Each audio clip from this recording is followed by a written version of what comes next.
իրենք հենց Քոչարյանի ու Սերժ Սարգսյանի թիմից են։ Նարեկ Կարապետյանը, որ ասում է մենք իրենց թիմերի հետ չենք համագործակցի,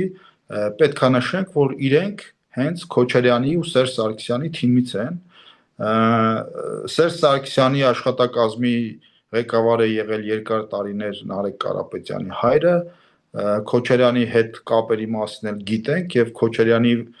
վերջին ուրեմն գրավի գումարը մուծողներից մեկը եղել է նաև Սամվել Կարապետյան։ Այսինքն այս մարդկանց քաղաքականապես, տնտեսապես տարանջատել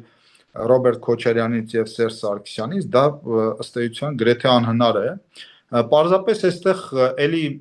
պարզ քաղաքական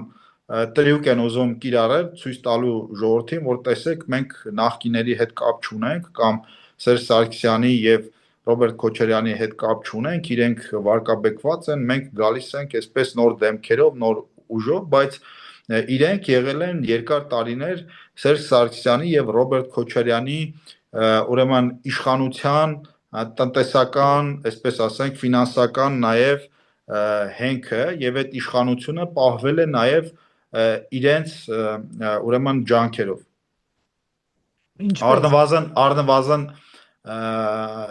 նյութական եւ ֆինանսական